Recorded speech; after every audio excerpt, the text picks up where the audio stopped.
My husband locked me inside the storage room with our feverish son while he went on holiday with his mistress. In the dead of the night, my father-in-law broke the door down and rushed in. "Son, something has happened to your husband." Can you imagine the kind of monster who would lock his own sick child and wife in a dark, terrifying cellar, just so he could go off with his mistress?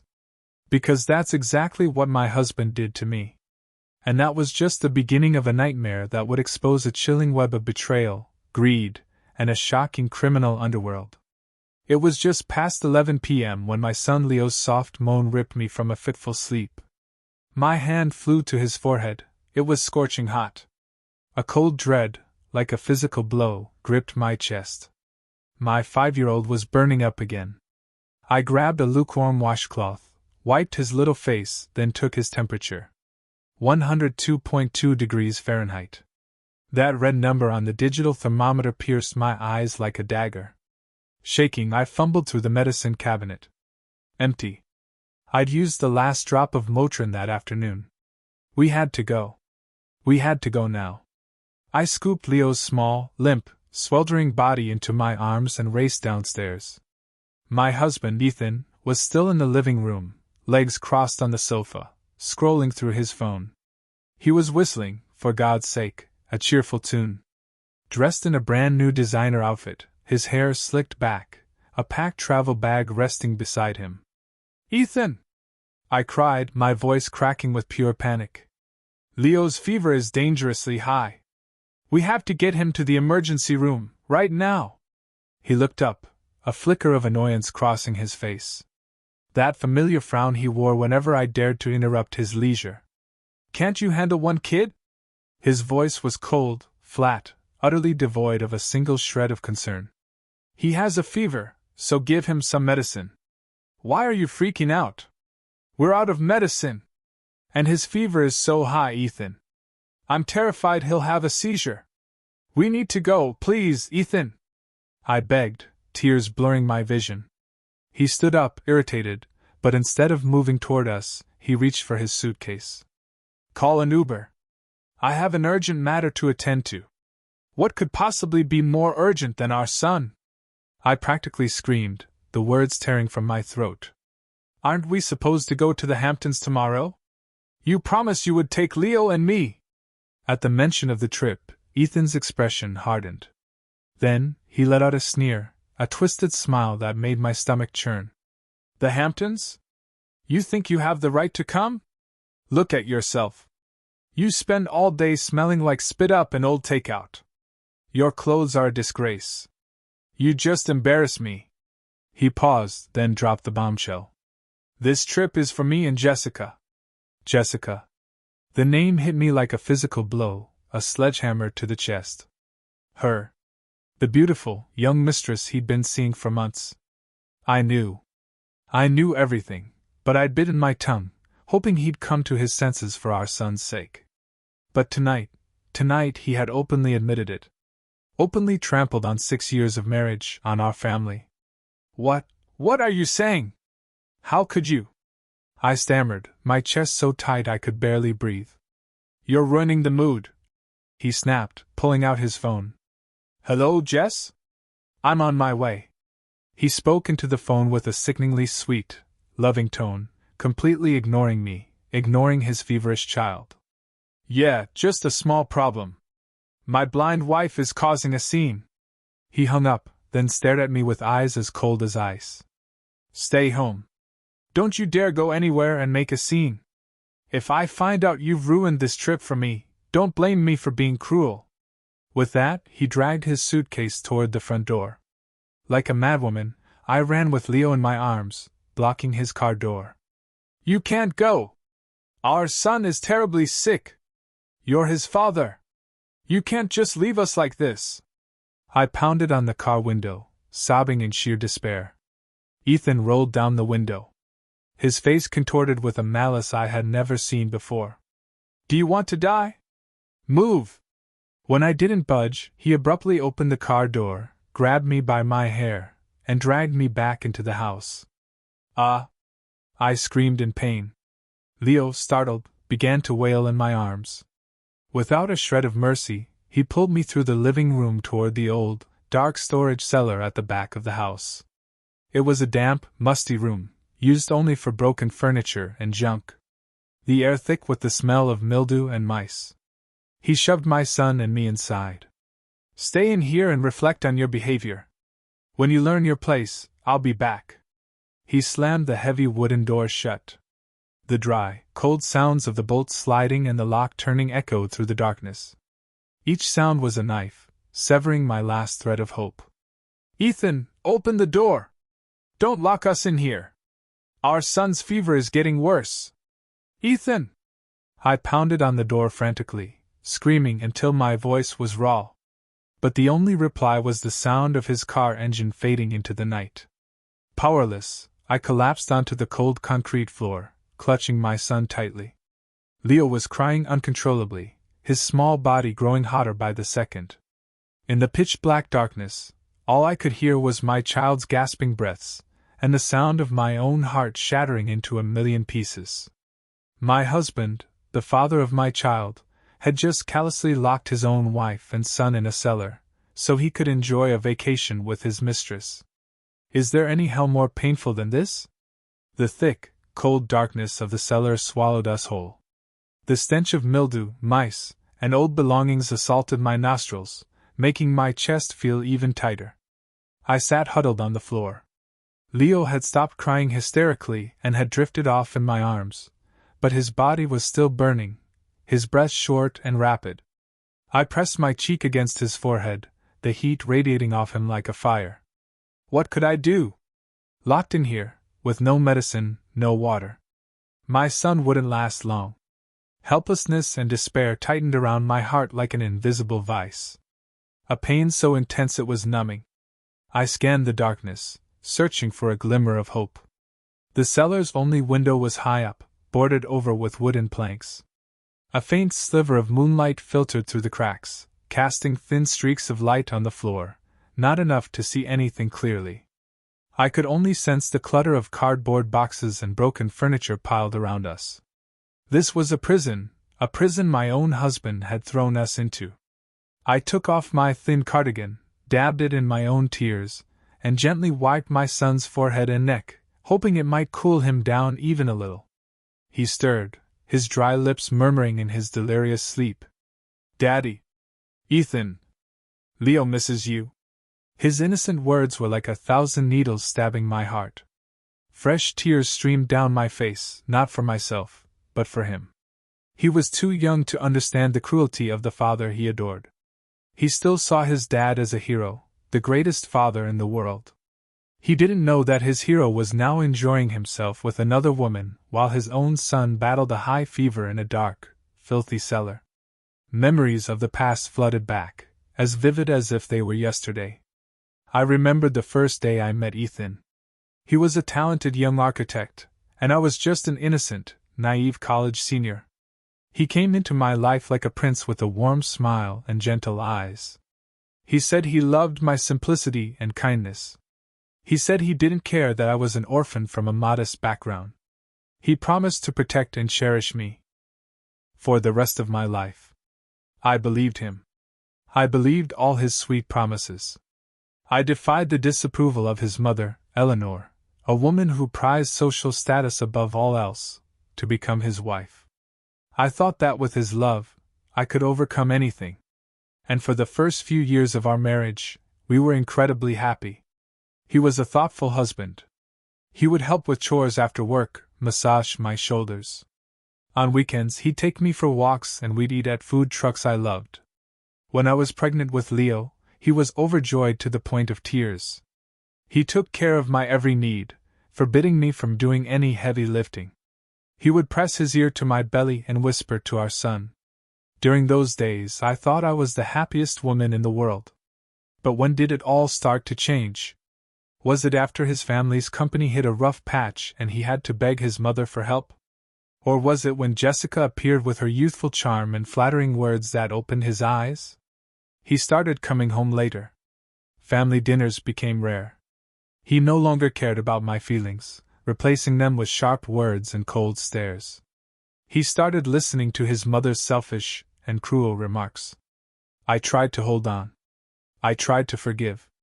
I lied to myself, saying he was just stressed from work, that he would soon return to being the husband I once knew. But I was wrong. Once a person's heart has changed, trying to hold on is futile. Leo's whimper brought me back to the brutal reality. I hugged him tighter, using my entire body to shield him from the cold concrete. His breathing was growing weaker. Leo, please don't scare Mommy.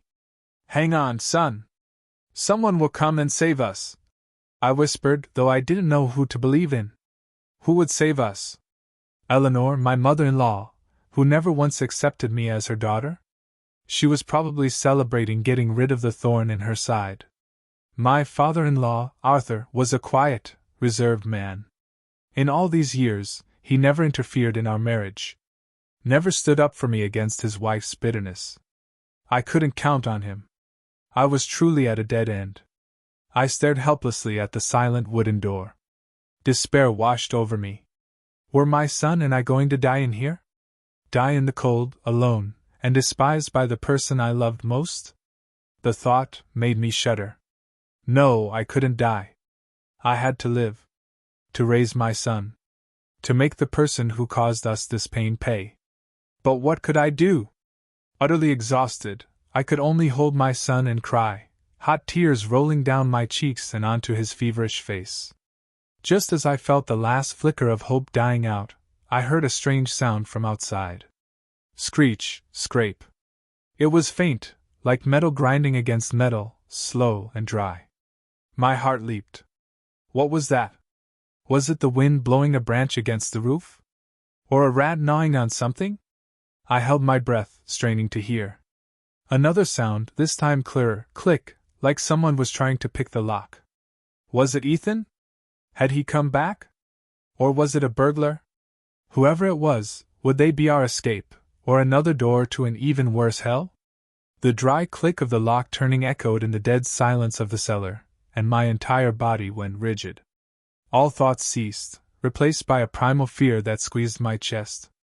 Who was out there at this time of night? My first instinct was to retreat deeper into the darkness, clutching Leo like a mother animal protecting her weak offspring. I covered his mouth, terrified that even the faintest whimper would be heard. My heart hammered against my ribs so hard I thought it would burst from my throat. Outside, the scraping and clicking grew louder, more frantic. Someone was definitely trying to break in. Had Ethan changed his mind and come back? No, this didn't sound like a key. It was rougher, like someone using a hard object to pry the bolt open. A burglar? The thought sent a chill down my spine. If a burglar came in and found us, would he kill us to silence us? Or was it someone Ethan sent? Was he afraid I'd cause trouble and sent someone to teach me a lesson? 1,000 terrifying scenarios swirled in my mind. I felt like I was on the brink of madness. Crash! A loud bang erupted as the thick wooden door was kicked open by a powerful force from outside. The dim yellow light from the hallway spilled in, casting a tall, imposing shadow in the doorway. I held my breath, my eyes wide, staring at the silhouette. My hand instinctively grabbed a piece of rotten wood beside me, ready for a hopeless fight. The figure stepped inside, their gait a little unsteady, urgent. As the person moved into a patch of faint moonlight, I was stunned to realize it was my father-in-law, Arthur. I could hardly believe my eyes. He was in his silk pajamas, his graying hair a mess. His usually calm, stern face was etched with sheer panic and worry. He was panting, a steel crowbar, the tool he just used to break down the door, still in his hand. "Chloe! Chloe, are you okay?" He called my name, his voice trembling and hoarse, stripped of its usual authority. When he saw us huddled in the dark corner, he quickly threw the crowbar to the ground and stumbled toward us. "My God, that monster! He dared to do this to his own wife and child." He knelt beside me, his rough, shaking hand touching Leo's cheek. The heat from my grandson's body made him recoil. "He's burning up. We have to get to the hospital now." It was only then that I came to my senses. Fear was replaced by stunned surprise and a flicker of hope. "Dad? Dad?" I burst into sobs, tears of relief, of terror, and of a belated gratitude. How? How did you know we were in here? He didn't answer immediately. He quickly took off his own robe, wrapped it around Leo, and lifted the boy into his arms. No more questions. Let's go. We have to save my grandson first, he commanded, his voice regaining its usual decisiveness. I scrambled to my feet, my limbs numb from sitting for so long, and staggered after him out of the cellar. In the living room, the lights were still blazing. Ethan's suitcase was gone. On the coffee table, 2 half-empty glasses of wine remained, a bright red lipstick stain on one rim like a cruel mockery. Arthur didn't even glance at them. He just rushed straight to the garage. He placed Leo in the back seat and urged me to get in. Hurry, Chloe!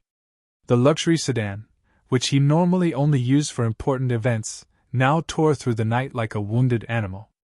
I sat in the passenger seat, looking back at Leo, lying unconscious on the back seat, my heart aching. Daddy! Ethan! I hesitated. He's gone!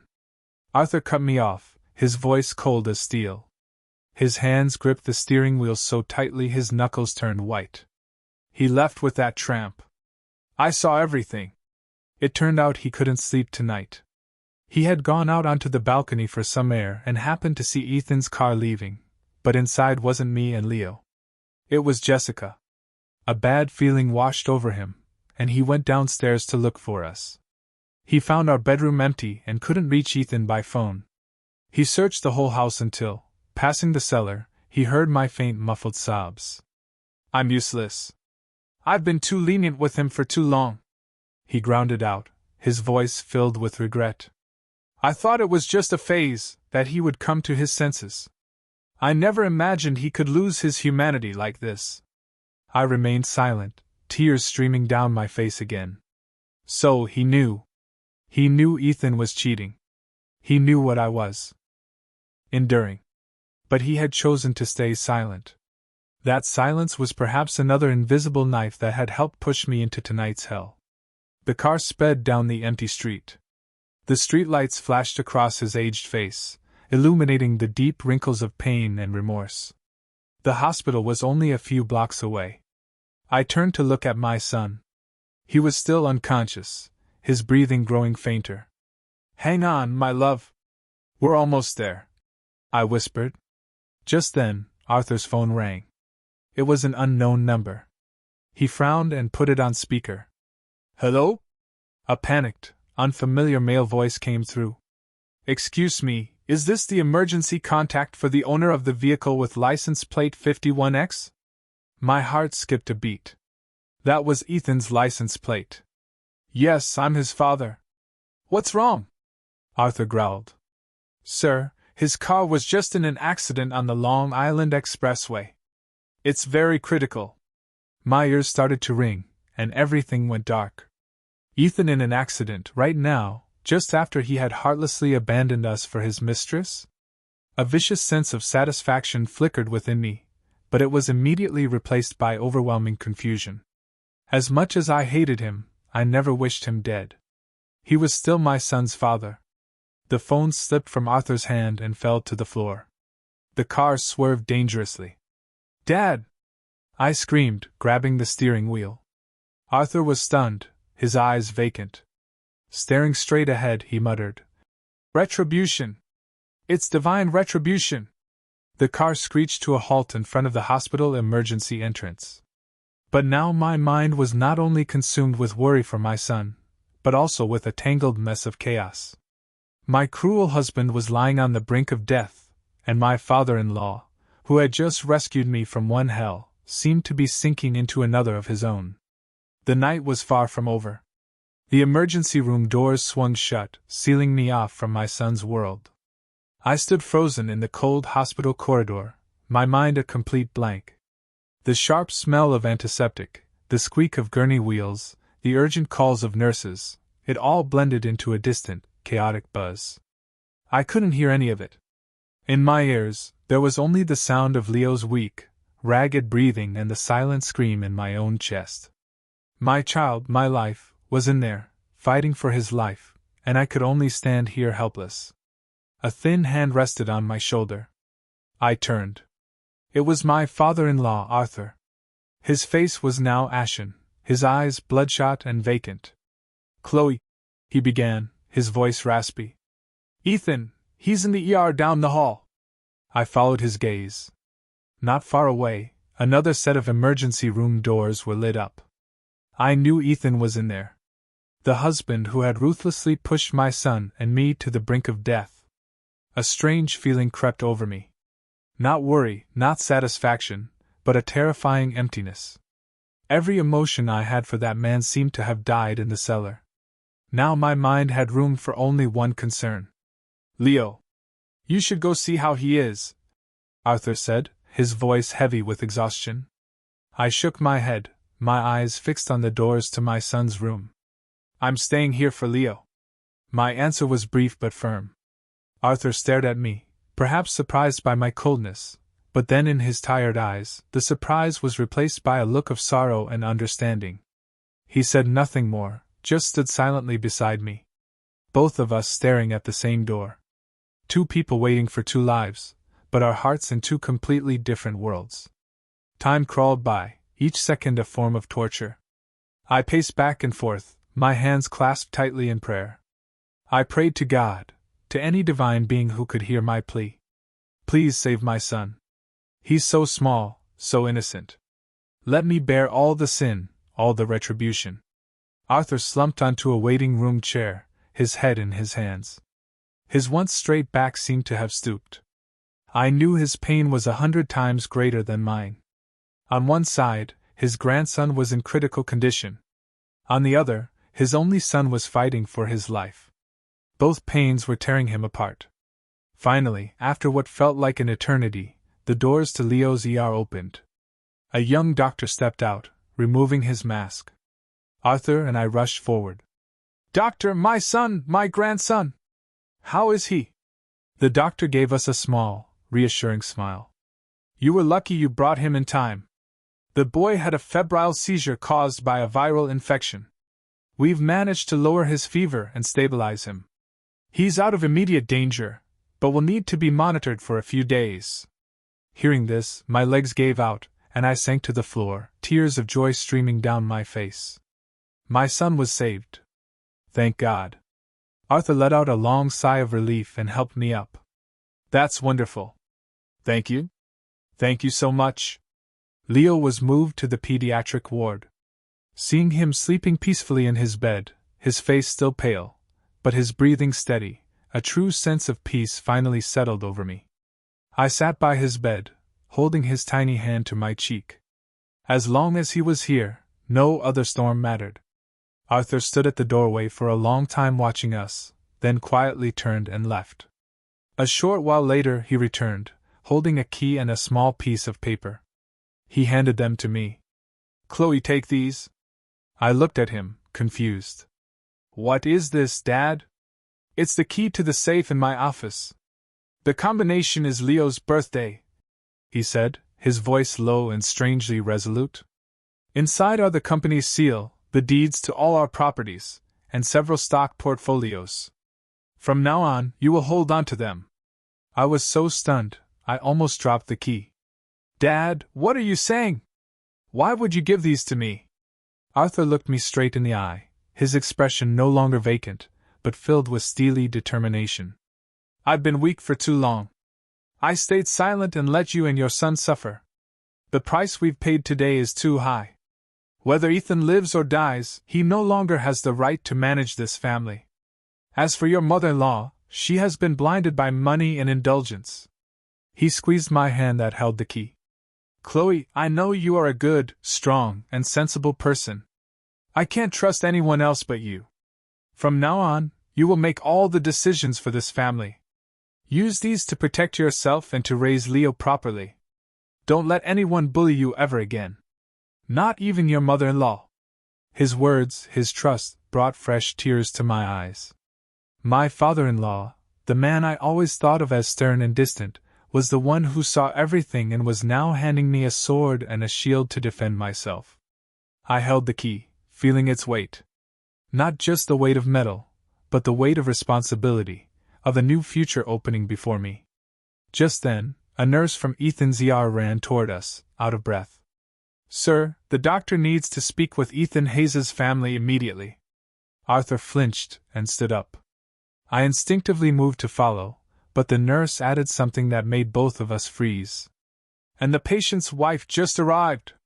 She's making a scene out there, demanding to see her husband." The patient's wife? I was standing right here. Could she be talking about Jessica? Did she have the audacity to show up here, posing as Ethan's wife? The nurse's words were like a thunderclap, leaving both Arthur and me speechless. I was Ethan Hayes' legal wife, the woman who had been with him for 6 years, the mother of his child. So, who was the woman causing a scene? It had to be Jessica. Her audacity had surpassed any limit I could have imagined. She hadn't just stolen my husband. Now she was trying to steal my identity, right here. Arthur's face darkened. Without a word, he turned and strode purposefully toward Ethan's emergency room. I hurried after him, a fire of rage burning inside me. I wanted to see her. I wanted to see the face of the woman who had destroyed my family. The hallway leading to Ethan's ER was already chaotic. From a distance, I could hear a familiar, shrill, screeching voice. "Do you know who I am? I'm Ethan Hayes' wife. My husband is in there. Why won't you let me in? What if something happens to him? Can you bear that responsibility?" In the middle of a small crowd of nurses and hospital security guards, there stood Jessica, dressed to the nines as if for a party. She wore a tight scarlet-red dress, heavy makeup, and teetering high heels. She looked nothing like a worried wife, but more like a queen inspecting her domain, furious that her subjects were disobeying her. "Stop this!" Arthur's voice boomed, sharp and authoritative, cutting through Jessica's tirade. Everyone turned in surprise. When Jessica saw Arthur, her face showed a flicker of unease, but it was quickly replaced by a brazen confidence. She ran to him, throwing herself into his arms, and began her tearful performance. "Dad! Dad, you're here! Look at these people! They won't let me see Ethan! He's in there and I don't know if he's alive or dead! I'm so worried, Dad!" She sobbed dramatically, pointing at the nurses and guards as if she were the victim. The onlookers, unaware of the situation, began to whisper amongst themselves, looking at us with sympathy. Arthur coldly removed her hands and pushed her away. His eyes, fixed on her, held no warmth, only contempt and disgust. "What right do you have to call me, Dad?" His question stunned Jessica. The fake smile on her lips froze.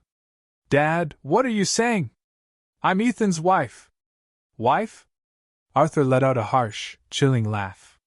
"His legal wife, the mother of my grandson, is standing right here. You are nothing more than a home-wrecking tramp. A third party who destroyed a family. You have no right to be here." He then turned to me, his gaze softening. He took my hand and held it up for everyone to see. "This is my daughter-in-law, the only wife the Hayes family will ever acknowledge." Arthur's sudden reversal shocked everyone present. Jessica's face turned from red to white. She was speechless. She never could have imagined that the future father-in-law she had been trying so hard to win over would expose her so brutally in public. Just then, the emergency room doors opened. An older doctor emerged, his face weary. "Who is the family of patient Ethan Hayes?" Arthur and I stepped forward. "That's us." "How is our son, doctor?" The doctor looked at us, shook his head, and sighed. "We did everything we could. The patient suffered severe traumatic brain injury from the impact. He's stable now, and we've saved his life.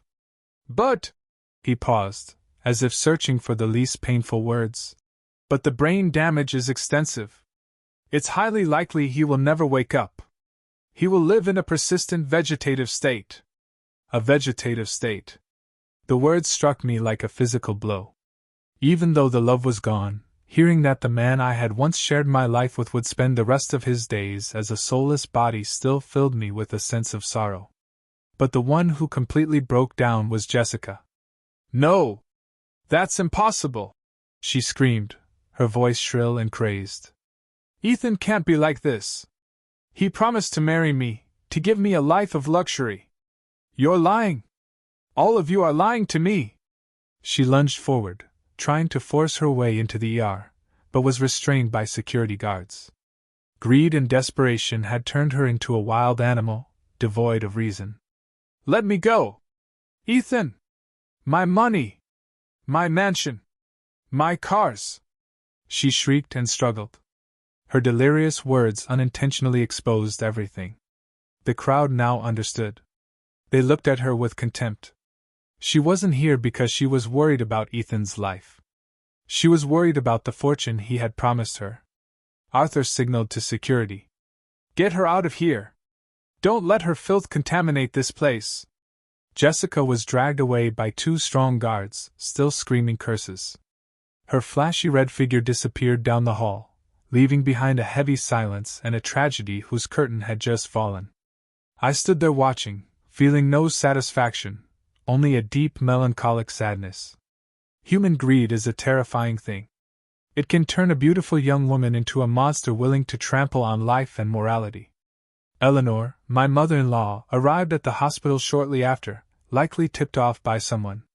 The moment she saw Arthur and me standing outside the ER, she rushed over, not to ask about her son, but to point a finger straight at my face and scream. It's you! You curse! You've ruined my son! From the day you set foot in our house, my family has never known a day of peace. Now you've done this to him. Are you satisfied now? Her venomous words echoed through the hallway. Arthur could bear it no longer. He roared. Be quiet! Do you have any idea what your precious son just did? He locked his wife and his feverish child in the cellar to go fool around with his mistress. His accident was his own damn fault. It was karma. Eleanor was stunned by her husband's rage. But she quickly retorted. You're defending her. You always defend that country bumpkin. What kind of spell has she put on you? Arthur trembled with fury, raising his hand to strike his wife. I quickly intervened.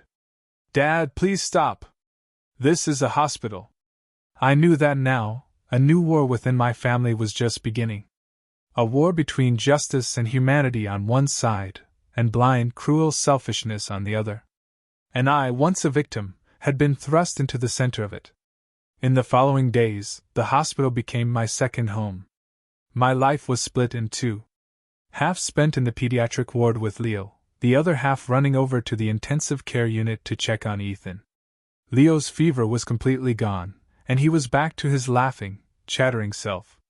But the trauma of that night still seemed to haunt him. He would sometimes startle in his sleep, crying out for his father in fear. Each time, my heart broke. I could only hold him close and whisper words of comfort, knowing the scar on his young soul would take a long time to heal.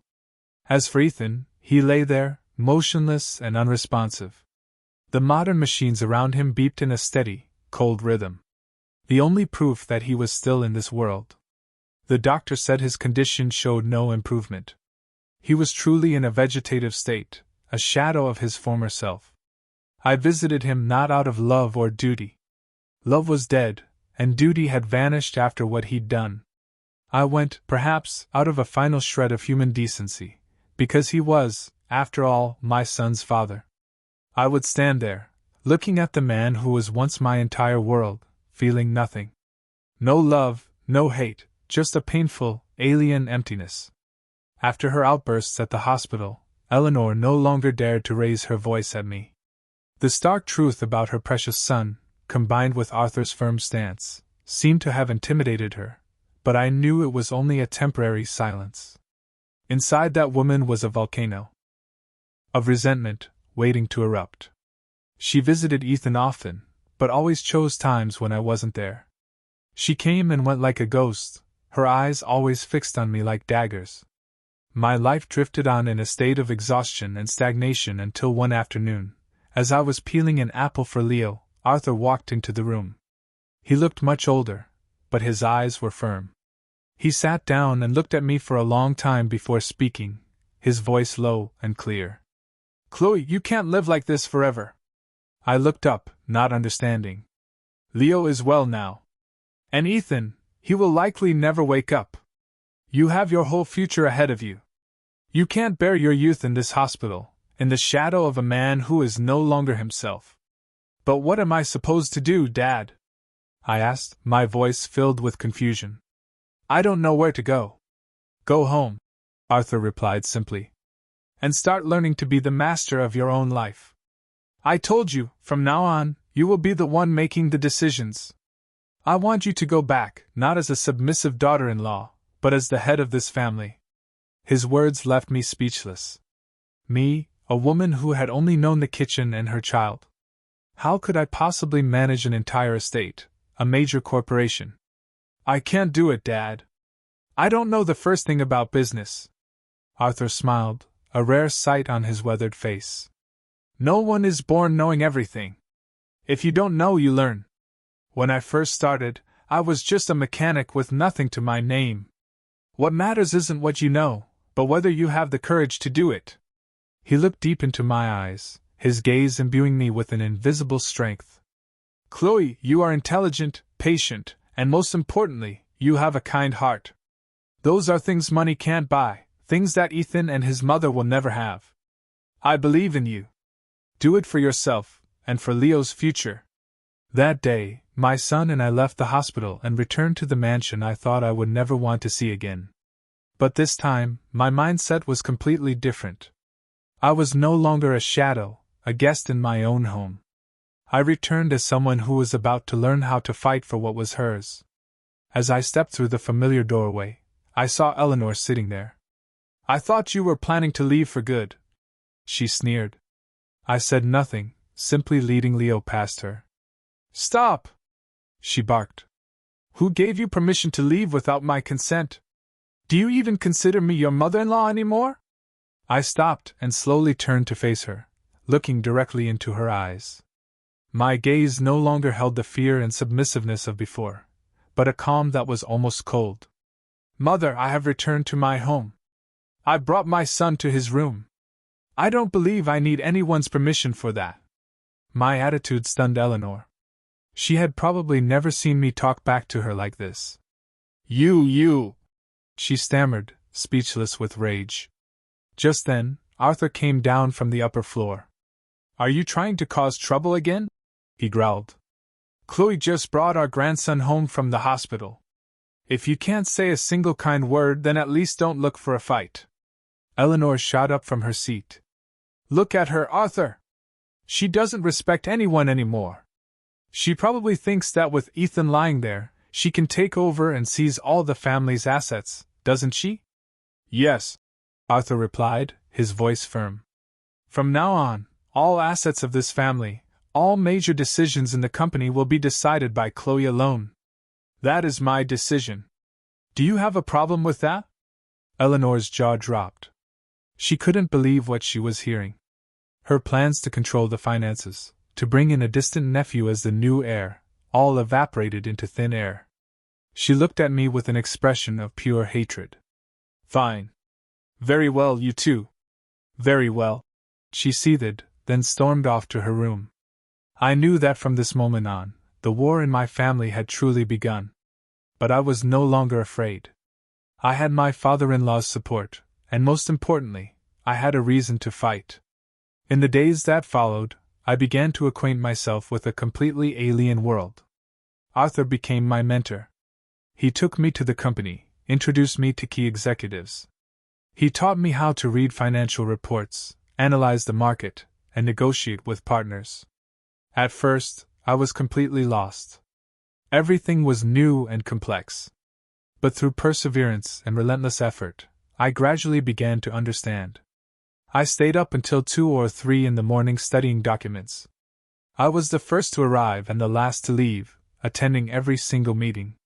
My transformation surprised everyone in the company, from the most demanding directors to the rank-and-file employees, and they slowly began to respect me.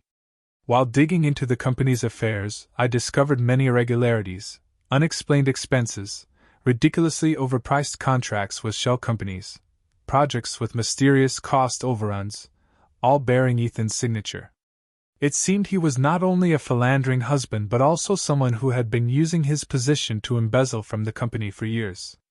A gut feeling told me Jessica wasn't the only other woman in his life, and that fateful trip to the Hamptons was probably more than just a romantic getaway. The deeper I delved into the company's paperwork, the more a chill ran down my spine. The business world that Ethan and his family had built was not as glamorous or transparent as it appeared. It was a tangled web of shady relationships, cleverly forged numbers, and huge sums of money that had vanished into thin air. Every one of Ethan's signatures on those documents felt like a mockery of my naivete over the years. I had thought he was a brilliant husband, dedicated to his career. It turned out his brilliance was used to siphon the sweat and effort of his own father. Arthur, after handing over the reins to me, seemed to have shed a great burden. He didn't interfere directly, serving only as a patient advisor and mentor. Every night after Leo was asleep, we would sit in the study surrounded by towering stacks of files. He showed me how to spot a disadvantageous contract, how to track cash flow, how to see through the lies that numbers could tell. In business, you can't fully trust anyone, not even those closest to you, he said, his eyes distant. Greed can turn a friend into an enemy, a loved one into a stranger. His words were a bitter summary of his own family's tragedy. I decided to start with the largest and most unusual expenditures. My eyes landed on a series of regular monthly transfers to a company with a very elegant name, Allegiant Designs LLC. Each transfer was for tens of thousands of dollars, labeled as project consultation fees. But the strange thing was, this company had never appeared on our list of official partners. I asked Arthur. He shook his head, having never heard the name. A phantom consulting firm, or was this Ethan's channel for laundering money? I decided I had to find out more. I turned to David, a young, intelligent sales manager who was fiercely loyal to Arthur. He was one of the few at the company who wasn't in Eleanor's or Ethan's camp. After I explained the situation, David agreed without hesitation. Don't worry, Chloe. Leave it to me. I've suspected something was off for a long time, but never had the chance to speak up. Just 2 days later, David brought me a file. The information inside was staggering. Allegiant Designs was a real company, but it wasn't a construction consulting firm. It was a high-end interior design and luxury furniture business. And the legal representative, the owner of the company, was none other than Jessica. A cold dread washed over me. So, that was it. Ethan had used the guise of consulting fees to legitimize funneling company money to his mistress. He hadn't just given her pocket money. He had bankrolled an entire company for her. His love for her was clearly more than a fleeting passion. But that wasn't all. David had found something even more damning. Chloe, look at this, he said, pointing to an address on Allegiant Designs' business license. Does this address look familiar? I squinted. It was the address of a luxury condo in a new development in Soho. I froze. This was the same apartment Ethan had lied to me about, claiming he bought it as an investment for our future, to rent out. It turned out the future he was talking about was his future with Jessica. They had built their own love nest right under my nose, with my family's money. The anger and pain of betrayal surged through me again. I thought I had become numb, that I had no feelings left. But no, this wound was still too deep. I had been to that apartment once. Ethan had lied, saying he was taking me to see a model unit. I still remembered the feeling of awe at its modern luxury. I still remembered him whispering in my ear, "One day, I'll buy an even more beautiful home for you and Leo." It was all a lie. A perfect performance. Chloe, I found this too. David's voice pulled me back to reality. He handed me a USB drive. This is a recording from the security camera in the building's hallway. It took a lot of effort to get it. My hand trembled as I plugged the USB into my computer. A video appeared. It was footage from the afternoon of the day Ethan had his accident. In the video, Ethan and Jessica were holding hands, laughing, and talking as they stepped out of the elevator. Ethan was carrying the very travel bag I had packed for him. They weren't going to the Hamptons. Their destination was this apartment. They were about to start their romantic getaway right there. I fast-forwarded. About 2 hours later, Ethan left alone. He looked rushed, talking on the phone with someone, his expression tense. He got in his car and sped off. That must have been when he received an urgent work call and rushed onto the highway, leading to his fateful accident. So, the Hamptons trip was just a lie to deceive me. His real paradise was so much closer. I closed the laptop, my head spinning. This evidence was more than enough to expose Ethan and Jessica, but I didn't want to stop there. Someone who could orchestrate such an elaborate deception for years, surely, his crimes weren't limited to embezzlement and adultery. I had a strong feeling that Ethan's accident might not have been an accident at all, and that the secrets behind the projects he managed were far more sinister. With irrefutable proof in my hands, I could have immediately blown the whistle on everything, ruining Jessica's reputation and leaving Eleanor with no face to show anyone. But I didn't. A surprise attack might bring temporary satisfaction, but it wouldn't solve the root of the problem. Moreover, my instincts about Ethan's other dark secrets urged me to act more cautiously.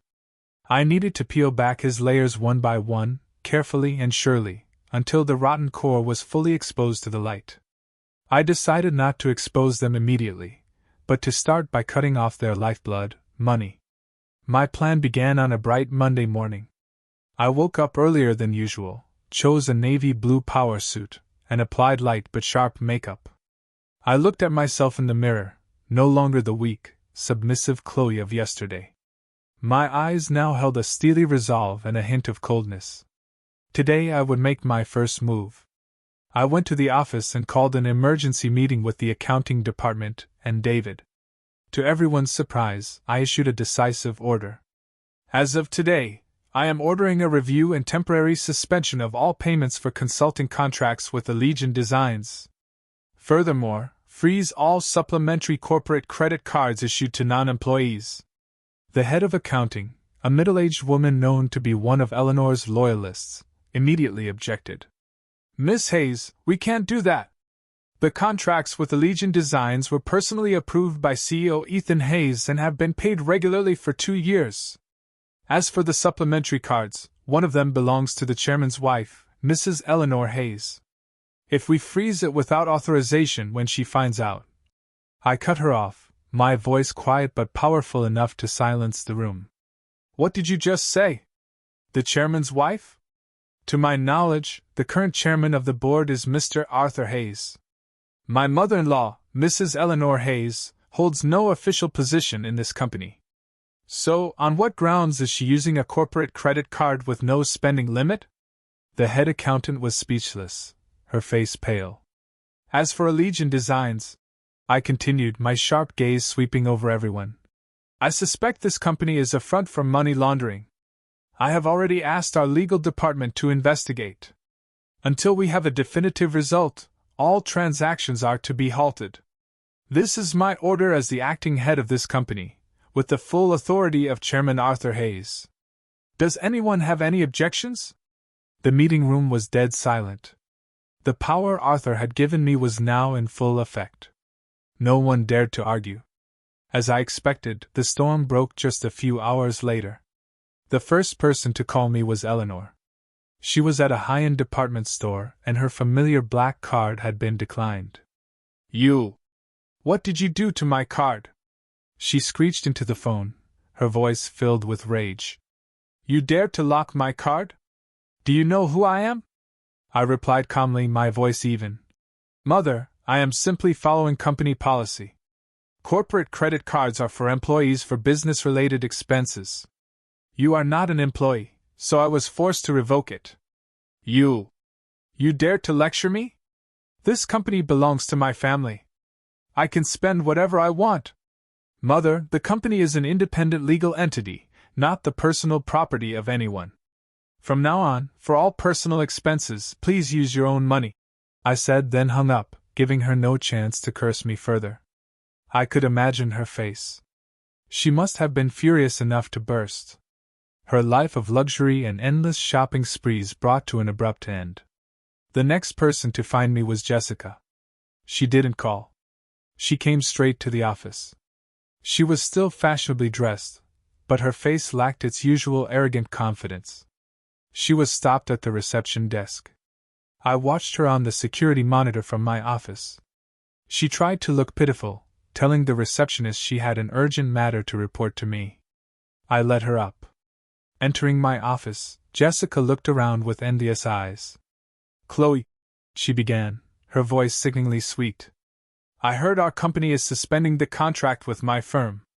Is there some kind of misunderstanding? Our contract is still valid." I leaned back in my chair, twirling a pen. "There is no misunderstanding, Miss Walker. Our company is simply in the process of reviewing the effectiveness of our partners, and we've noticed that besides receiving regular monthly payments, your company seems to provide no actual consulting value." Jessica's expression shifted. "What do you mean by that? The contract was signed by Ethan himself. He knows best the value we bring." "Oh, really?" I gave a faint smile. "Then would you mind showing me any work reports, acceptance records, or any consulting products your company has delivered to us over the past 2 years?" Jessica was at a loss for words. Of course, she had none of those things. They were all fake contracts. You're deliberately making things difficult for me. If Ethan finds out, he won't let you get away with this." She resorted to threats. I stood up, walked over to her, and whispered close to her ear, just loud enough for the two of us to hear. "Ethan? You think he can do anything to me now? Perhaps you should worry about yourself first. Do you think I don't know where the money for your Soho apartment came from? Or who paid for that sports car you're driving? Miss Walker, you should remember that what isn't yours must eventually be returned, sometimes with interest." Jessica's entire body trembled, her face deathly white. She looked at me with a mixture of fear and hatred. She never expected I knew everything. "Get out," I said, my voice like ice. "Before I call security." Jessica stumbled backward, not daring to say another word, and fled as if she'd seen a ghost. My first move was a resounding success. I had cut off 2 leeches that were draining the company dry, but I knew this was just the beginning. When cornered, wild animals become more dangerous than ever. And I had a feeling Eleanor and Jessica wouldn't stay down for long. The real fight was just about to begin. Just as I predicted, the silence from Eleanor and Jessica was merely the calm before the storm. Cut off from their financial sources and lavish lifestyles, those 2 women had nothing left to lose. And when people have nothing to lose, they can do the most insane things. Their counterattack wasn't aimed at the company or its assets. It was aimed directly at the one thing I cared about, and my greatest weakness right now, my reputation. They wanted to destroy me, to turn me into a villain in everyone's eyes so that I could no longer hold my head high and fight back. The storm began with whispers. Rumors spread with deliberate intent. At first, it was within the company. People started whispering behind my back that I was an inhuman wife who, while her husband lay helpless, conspired with her father-in-law to seize power, that I was a snake they had nurtured in their home for years, only to turn around and bite them. I knew these rumors were being spread by the head accountant, Eleanor's crony. I ignored them.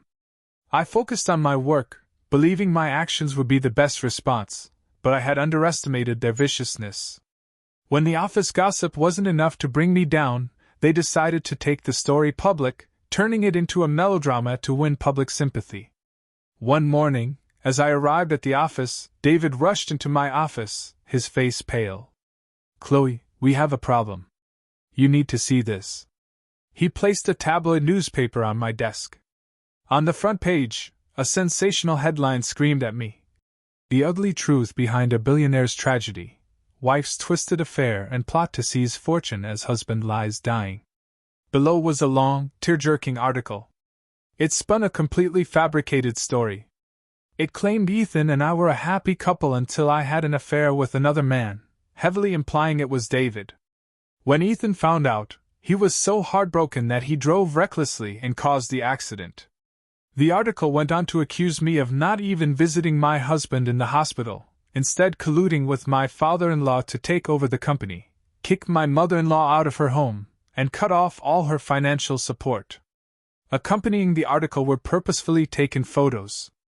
A picture of David and me working late at the office, captioned, "The lover's secret rendezvous behind the unfortunate husband's back." A photo of Eleanor crying outside the mansion gates from the day she caused a scene, captioned, "Elderly mother thrown out of her home by cruel daughter-in-law." And most disgustingly, a secretly taken photo of Ethan in his hospital bed with the caption, "The tragic husband abandoned in his time of need." My blood boiled. I couldn't believe they could be so vile. They not only distorted the truth but also shamelessly used the tragic image of their own son and husband to slander me. "Chloe, this is spreading like wildfire," David said anxiously. "On social media. People are sharing it everywhere. All the gossip forums are talking about you. They're calling you—" He hesitated. "Calling me what?" "Just say it. They're calling you the venomous viper wife. The most ruthless gold digger of the year." I closed my eyes and took a deep breath to control my surging anger. I knew this was a carefully calculated media attack. They wanted to use public pressure to destroy me. My phone started ringing nonstop, business partners, investors, even old friends, all calling to ask about the story. The company's inbox was flooded with hate mail. The company's stock, which had been recovering, started to dip again. "Chloe, what do we do now? Should we hold a press conference to set the record straight?" David asked urgently. I shook my head. "No. The more we deny, the more they'll think we're hiding something. The bigger a scene we make, the more we fall into their trap. They want us to be chaotic and lose our focus. So we just let them slander us like this? Of course not." I opened my eyes, my gaze cold and determined. They want to play this game. I'll play with them, but not by their rules. "David, I need you to find out which reporter wrote this article and which publication ran it first. I want to know who is backing them."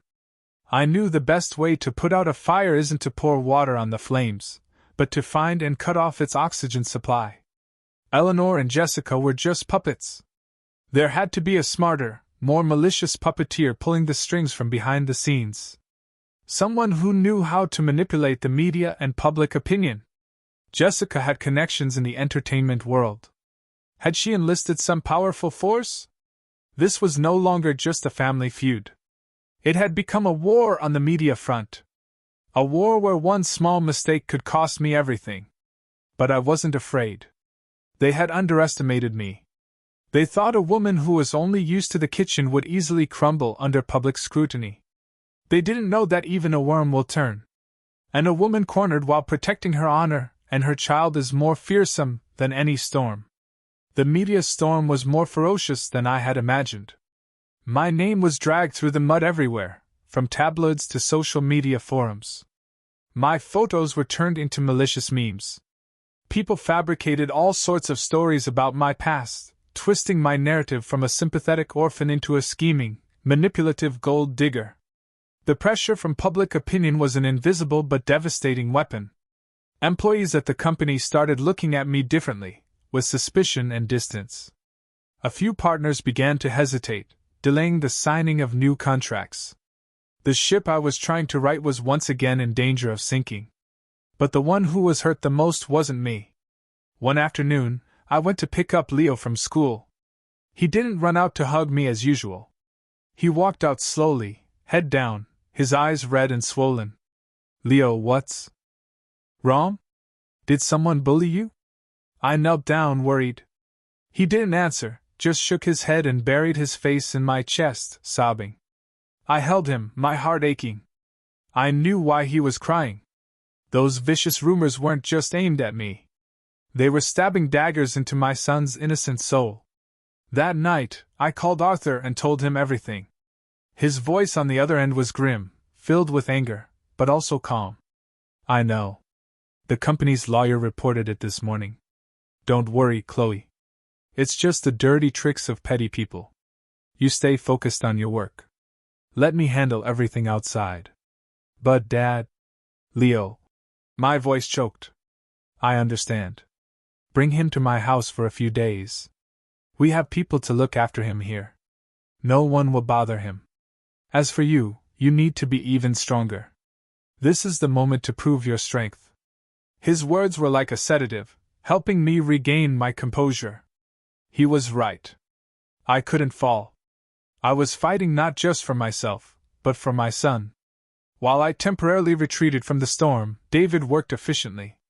He found the person behind the first article, a freelance reporter named Rick, notorious for his unethical methods and willingness to sell his pen to the highest bidder. And the person who had provided the information, photos, and a large sum of money to Rick was none other than Jessica. She had used her connections in the entertainment world to launch this attack. But one detail caught my attention. David reported that according to his sources, the amount of money Jessica paid Rick and his media network was far beyond her current financial means. Where did that money come from? I had cut off Eleanor's funds, and Jessica's contract had been suspended. Could there be a third party, a mysterious benefactor pulling all the strings? The thought made me shudder. This fight was more complex than I had thought. But whoever it was, my immediate goal was to put out this fire, and the only way to do that was to make the arsonists douse the flames themselves. I decided against a press conference or a public feud. I would build my own stage and invite them all to perform their final act. I told Arthur my plan. At first, he was hesitant, as it was risky. But after I explained my reasoning, he was convinced. "All right, do as you see fit. I'll arrange everything." My plan was simple. I would organize an extended family meeting under the pretext of reconciliation and finding common ground for Leo's future. The guests would include not only Eleanor and Jessica, but also the senior elders of the Hayes family, the most respected voices. I would also accidentally leak information about this meeting to the reporter Rick. I was certain he wouldn't miss a golden opportunity for such exclusive news. The stage was set. The script was written. All that was left was for the main actors to walk into the perfect trap I had laid.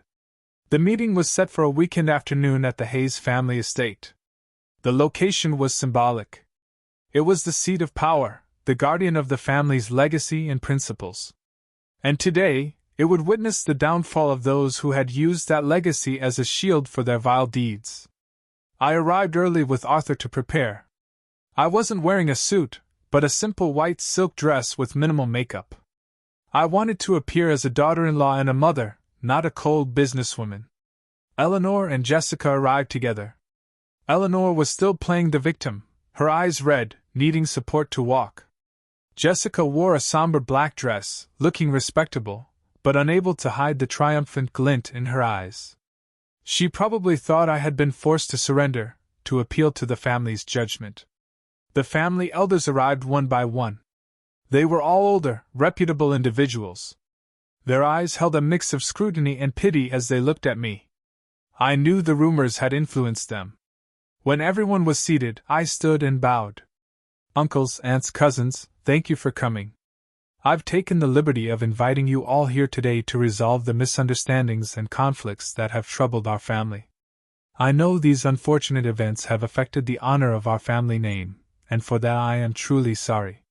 My voice was sincere and humble. Seeing her chance, Eleanor began her act. "Chloe, it's good that you recognize your mistakes." She sniffled. What mother doesn't love her son? What wife doesn't love her husband?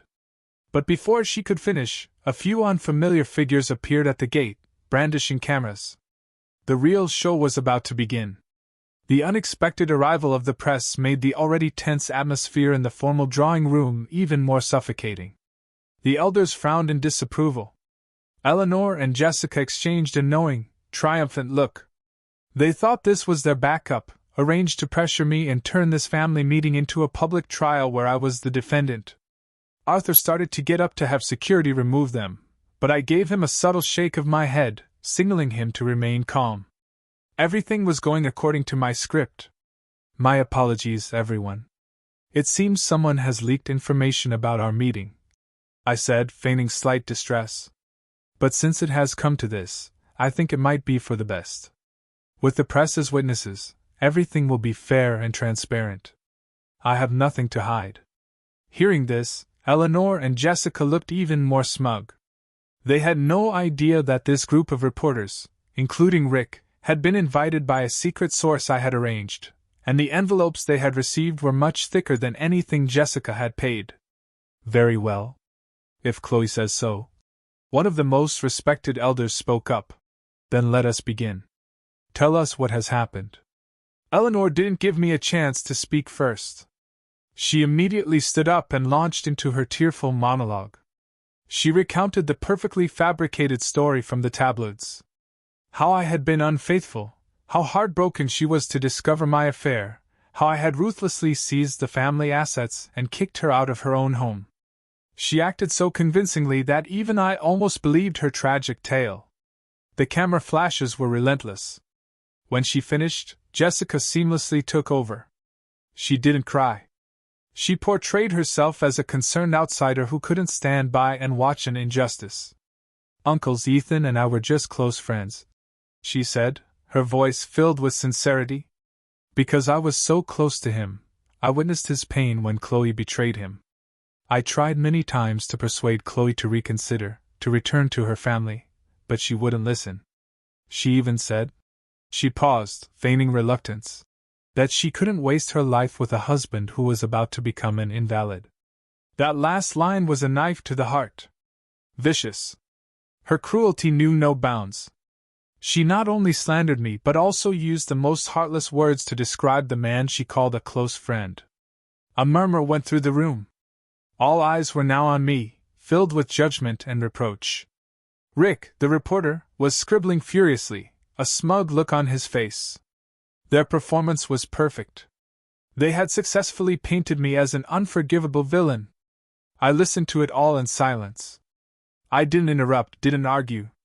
I let them perform, let them expose their own fake, dirty faces. When the room was buzzing with whispers, when I had become the focus of their condemnation, I slowly stood up. Are you finished? My voice was unnervingly calm. My composure surprised everyone. They were likely expecting a breakdown, a plea for mercy, not this. Your performance was truly outstanding. I clapped softly, a purely sarcastic gesture. If I weren't in the middle of it, I might have believed you. But unfortunately for you, I didn't come here today to watch a play. I came here to show you another one, a play called The Truth. With that, I signaled to David. He connected his laptop to a large projection screen that had been set up beforehand. First, let's review the close friendship between Miss Walker and my husband. The security footage from the Soho condo building played. The image of Ethan and Jessica holding hands, embracing intimately, appeared in crystal clear detail. The room went silent. Jessica's face went white. No, that's a doctored video. Doctored? I laughed coldly. Then what about these? A series of bank transfers from Ethan's account to Jessica, deeds to the condo and the title for a sports car, all in Jessica's name flashed on the screen. Miss Walker, your friendship with my husband is quite valuable. It's worth a condo and a sports car. I wondered, does your friendship have a price tag? Jessica collapsed into her chair, utterly defeated. All eyes now turned to her with disgust. Next, let's talk about my mother-in-law's suffering. I shifted my focus to Eleanor. You said I cruelly threw you out of the house. I wonder if you remember this conversation. An audio recording I had secretly made on my phone played. Eleanor's sharp, bitter voice filled the room. She probably thinks that with Ethan lying there, she can take over and seize all the family's assets, doesn't she? Then came Arthur's firm voice. From now on, all assets of this family, all major decisions in the company will be decided by Chloe alone. The recording ended. Everyone now understood. It wasn't me who kicked her out. She had left in a rage because her power and access to company funds had been cut off. And then she had fabricated the story to frame me. And finally, my voice hardened, my eyes locking onto Eleanor and Jessica.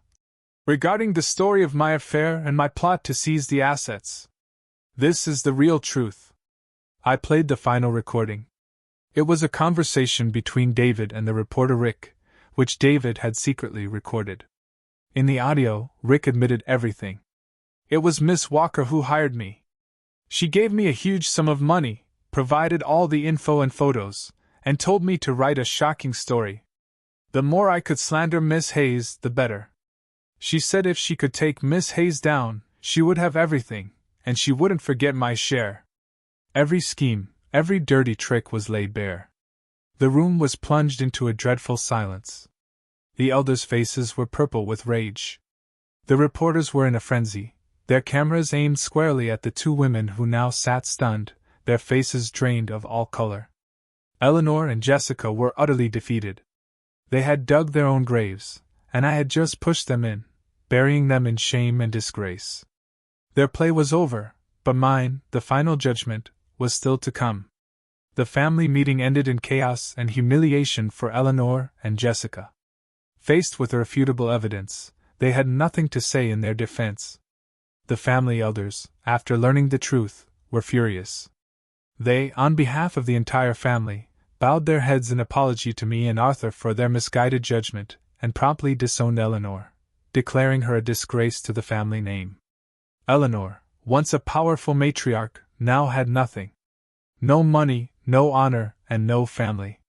She fainted on the spot and was taken to the hospital, shunned by everyone. Jessica was swarmed by the press.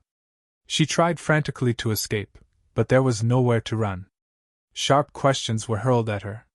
Miss Walker, did you orchestrate the smear campaign against Miss Hayes? What is your true relationship with CEO Ethan Hayes? Was the money for your home and car obtained illegally? Her carefully constructed facade was shattered. Her modeling career, her image as a sweet, innocent girl, had crumbled to dust in a single afternoon. As for the reporter Rick, once the recording was made public, he knew he was exposed. He tried to flee but was apprehended by our company's security and handed over to the police. Facing charges of defamation, blackmail, and professional misconduct, his career was over. The curtain had fallen. The villains had paid their price. I thought I would feel triumphant, joyous, but instead, I just felt a bone-deep exhaustion. This war had taken too much from me. I just wanted to go home, hold my son, and forget everything. But it seemed fate wasn't done with me yet. After the meeting, David and I returned to the office to wrap things up. While organizing the files related to the case, David suddenly exclaimed, "Chloe, I just found something really strange." He pointed to his computer screen, which showed Jessica's bank transactions. "Look here. Besides the regular payments from Ethan, her account received a massive one-time transfer of $2 million from an unknown company called Apex Holdings." I frowned. Apex Holdings? I'd never heard of it. Whose company is that? I checked, David said, his expression serious. It's a newly emerged real estate company with very deep pockets. But the shocking part is its legal representative. It's a man named Marcus Hayes, Ethan's distant cousin, the one who was fired from our company 3 years ago for stealing construction materials. Marcus Hayes. I vaguely remembered him. A thuggish-looking man with shifty eyes whom Arthur himself had fired. How could a man like that be the head of a major real estate firm? I found this too, David said, opening another file. It was a map of projects being developed by Apex Holdings. My eyes froze on a project named Vanna Oceanfront Resort. David, zoom in on the location of that project. He did as I asked. When the map focused, my heart stopped. The project was located on the exact stretch of coastal land in the Hamptons, where Ethan had lied about taking us for a vacation. Everything clicked into place with horrifying clarity. The trip to the Hamptons wasn't just a getaway with his mistress. Marcus Hayes. Apex Holdings. The $2 million transfer to Jessica. It was all connected. And Ethan's accident? It happened on the Long Island Expressway, the main route to the Hamptons.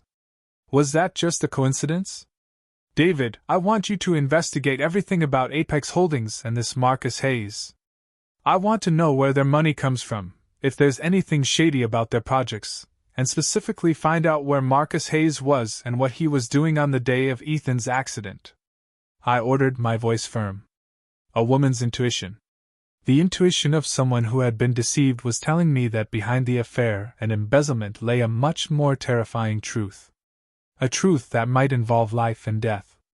While waiting for David's findings, I decided to visit Ethan at the hospital. Not because I cared, but because I needed answers. He was the most important link in this entire story. He was still lying there in the ICU, unchanged. I sat by his bed, quietly looking at the man who was once my husband. His face was still handsome, but now pale and lifeless. "Ethan," I said softly. "Can you hear me? How many more secrets are you hiding? What were you really going to do in the Hamptons that day? It wasn't just for fun with Jessica, was it?" He didn't respond. Only the steady beep of the heart monitor answered. I sighed, about to leave, when I suddenly saw his finger twitch. It was a tiny, almost imperceptible movement, but I saw it. My heart pounded. I immediately called for a doctor. The doctor examined him for a long time, then turned to me with a look of surprise and joy. "It's a miracle. The patient is showing response to external stimuli. This is a very positive sign. There's a chance he might wake up." I was frozen. Ethan could wake up? At this moment, I didn't know whether to consider this good news or bad. If he woke up, he would have to face the reality that his family was in ruins. His mother was a broken woman, and he himself was entangled in a web of deadly secrets. And more importantly, if he woke up, would the people lurking in the shadows let him live? Or would they do everything in their power to silence him for good? The news that Ethan might wake up spread like lightning, bringing not just hope, but also immense danger. I knew the shadowy figures behind this would not sit idly by. Ethan, once a perpetrator, was now a key witness. A ticking time bomb that could destroy everything. I immediately had Arthur tighten security at the hospital. Our most trusted guards were posted outside the ICU 24/7. Anyone entering, including doctors and nurses, was thoroughly screened. I was in a race against time, a race against criminals trying to silence their last witness. Meanwhile, David's investigation into Apex Holdings yielded shocking results. "Chloe, I can't believe it." David's voice was horrified over the phone. "Every single one of their projects is dirty. They're buying up farmland from people at dirt cheap prices through intimidation, then using shady connections to rezone the land and sell it for a fortune. This is an organized crime ring." "What about their funding?" I asked, a sense of dread growing. "That's the most terrifying part." David paused. Apex Holdings' cash flow is linked to an international money laundering operation. And it's connected to some of our company's old projects, the ones Ethan was in charge of. So, it was clear Ethan hadn't just embezzled company funds to support his mistress. He was a key player in a much larger criminal network. He had used his power to turn his father's company into a tool for a crime syndicate. Marcus Hayes was just a pawn. The real mastermind had to be someone incredibly powerful. "David, what about the accident?" I checked the highway cameras and witness statements. It looked like Ethan was speeding and lost control. But there's one strange detail. About 10 minutes before the crash, Ethan's car was forced to the shoulder by an unmarked black truck. They stopped for a moment, then drove on. A witness described the truck driver as a man with a large scar on his face. A black truck, a man with a scar. My instincts screamed that this was no ordinary traffic accident. This was an internal purge. Perhaps Ethan knew too much or had done something to displease his superiors, and they had tried to eliminate him. But why did he survive? Maybe it was luck. Or maybe it was fate, forcing him to live, to face his sins, and to bring everything to light. I took all this information to a special investigative unit within the police force that Arthur had secretly contacted. These were people we could trust. A major case was opened. The net was being cast, waiting for the big fish to swim into it. A few days later, something unexpected happened. Eleanor, upon hearing her son might wake up, came to the hospital crying and begging to see him. I hesitated but then agreed. I wanted to see what she would do. Under the close watch of our guards, she was allowed into his room alone for 10 minutes. The police and I watched her every move on a hidden camera. Eleanor walked in, saw her motionless son, and broke down. "Oh, Ethan, my son, how did it come to this? If something happens to you, how can I go on living?" She sobbed. But then her words turned strange. "You were so foolish, son. I told you not to get involved with them. They aren't people. They're demons. And now look, you're lying here. And that Chloe is about to turn the world upside down. If you wake up, if you talk, they'll kill us all. Not just you, but me. This entire family. They'll even kill Leo." Shaking, she pulled a small syringe from her pocket, filled with a clear liquid. My heart stopped. What was she doing? Was she going to kill her own son to silence him? "I'm sorry, my son," she whispered. "I'm doing this for your own good. Once you're gone, it will all be over. You'll be at peace." She tremblingly brought the needle closer to Ethan's forehead. "Stop." The door burst open. The police and I rushed in. Eleanor jumped, dropping the syringe. "What? What were you doing to your son?" I growled. Eleanor was speechless, her face white as a sheet. "Were you about to inject him with poison to silence him?" She collapsed to the floor, wailing like a child. "I had no choice. They threatened me. They said if Ethan woke up and talked, they would kill my entire family. They would kill Leo. I had no other choice." Her confession was shocking. So, there were people even more terrifying than her. People who had pushed a mother to the point where she was willing to murder her own child. This criminal network had truly sunk its tentacles into the darkest corners of human nature. Based on Eleanor's confession and the evidence we had gathered, the police launched a massive raid. Marcus Hayes, the scarred-faced enforcer, and dozens of others in the Apex Holdings network were arrested. But the true mastermind, the most powerful figure, was still at large. He seemed to have sniffed out the danger and vanished without a trace. The war was not yet over. The raid on Apex Holdings sent shock waves through the city's business and political circles. Several high-ranking officials were suspended pending investigation. Phantom real estate projects were exposed, and the international money laundering ring was dismantled. Justice, it seemed, was slowly being served. But for me, the victory felt incomplete. The ultimate mastermind, the man who had caused my family's tragedy and pushed my mother-in-law to the brink, was still an unknown. He had disappeared like a ghost. Meanwhile, a miracle occurred. Ethan, after weeks of being unresponsive, began to wake up. His recovery was slow but hopeful. He could open his eyes and recognize people, though he couldn't yet speak. I visited him every day, not as a wife, but as the person who held his fate in her hands. I told him everything.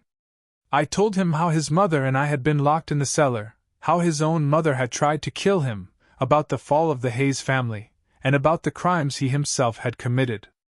I don't know how much he understood. I only saw that with every story, tears would stream down his face. Were they tears of regret or helplessness? I didn't know, and I no longer cared to know. Love, hate, had all faded, leaving only a cold emptiness. The only thing I needed from him now was his testimony. Testimony about the final mastermind. The police tried to question him multiple times, but Ethan still couldn't speak. He could only make muffled sounds and use his eyes to communicate. But his eyes were always filled with absolute terror whenever the man behind the scenes was mentioned. It was as if that name was a taboo, a specter more frightening than death itself. Eleanor, after being caught red-handed, confessed everything she knew.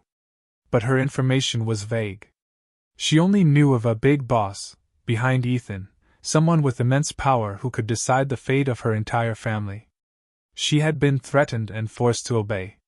Due to her cooperation and fragile mental state, she was released on bail under house arrest.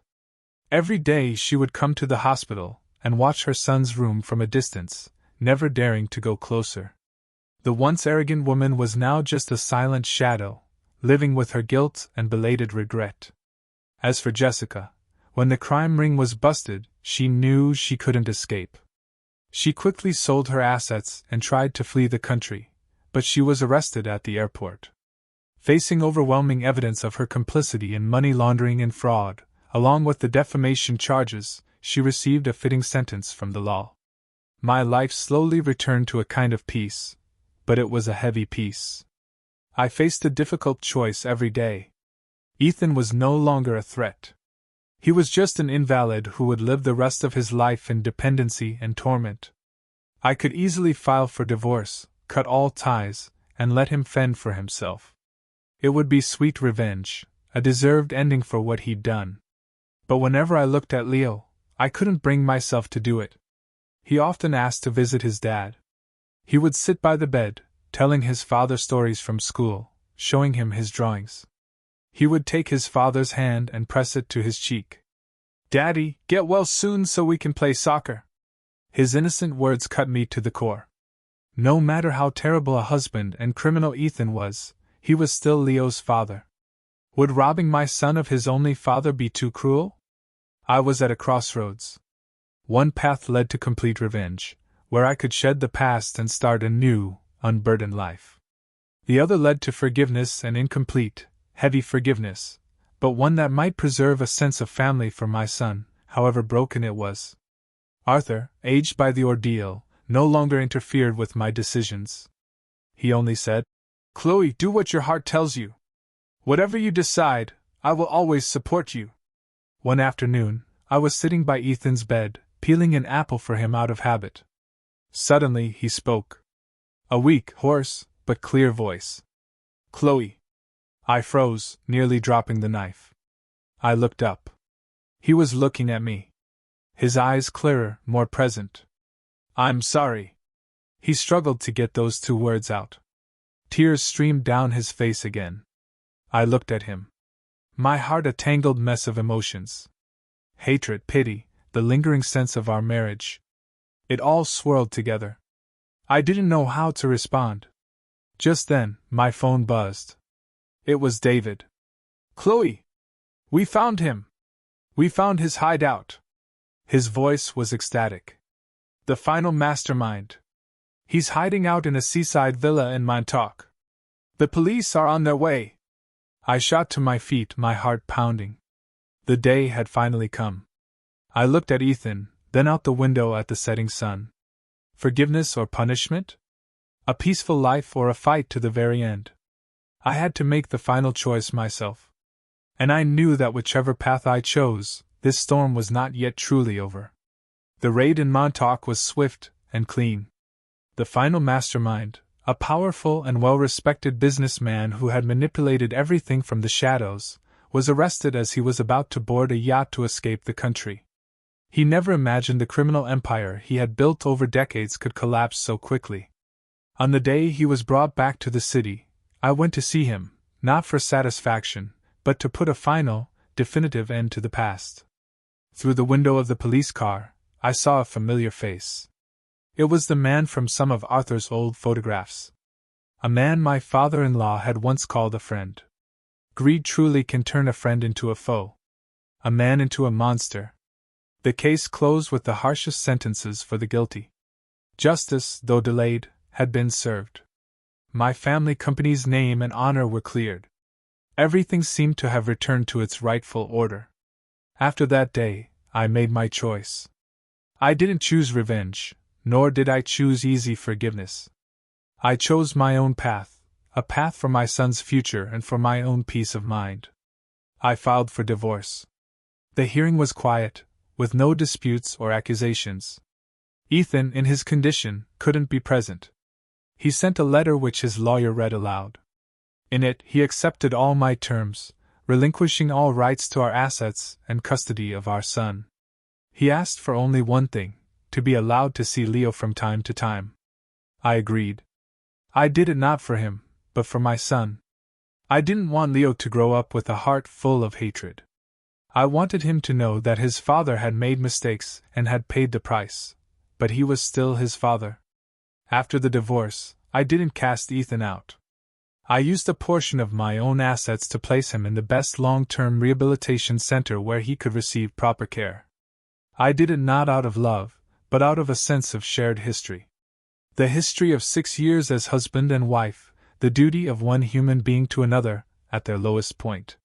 It was the last thing I could do for him, and for my own conscience. Eleanor, after everything was exposed, had a complete breakdown. She lived as a recluse in an old family property, unable to face anyone. I still had food and medicine sent to her occasionally, not because I had forgiven her, but because I knew that living with her guilt and loneliness for the rest of her life was the heaviest sentence of all. Time passed. 5 years went by. The company, under my and Arthur's leadership, thrived, becoming a leader in the industry. But for me, the greatest success wasn't the numbers on a financial report, but the smile on my son's face. Leo was now a healthy, smart, and compassionate 5th grader. He knew everything that had happened. I never hid anything from him, but he held no resentment. It only made him love and cherish me more. Occasionally, on weekends, I would take him to visit Ethan. He could now sit in a wheelchair and speak in short sentences. Some of his memory had returned, but the memories of his crimes seemed to have been wiped clean. He only remembered that he had a wife named Chloe and a son named Leo. Every time he saw his son, he would smile, a simple, childlike smile. Perhaps that too was a form of release for him. One beautiful afternoon, Leo and I were walking in the park. The golden sun bathed the green lawn. "Mommy," Leo asked suddenly, "are you happy?" I stopped for a moment, taken aback by his question. I looked at my son, at his bright, clear smile. Then up at the vast blue sky. I smiled. A truly serene smile. "Yes, my love. Mommy is very happy. I once thought my life was a long, dark night with no escape. I was once locked in a cellar of despair, chained by betrayal and cruelty. But in that very darkness, I found the light of a father's love, of compassion, and of the strength hidden within myself." The cellar door had opened, freeing not just my body, but my soul. My dawn didn't come overnight. It was a long journey through shadows and storms. And now, standing in the warm sunlight, I realize that happiness isn't the absence of pain, but how we face it and overcome it. My new life, my son's new life, was just beginning. A life with no more hatred, only love, forgiveness, and a peaceful sky ahead. What do you think? Have you ever had to find strength in your darkest hour, or face unbelievable betrayal?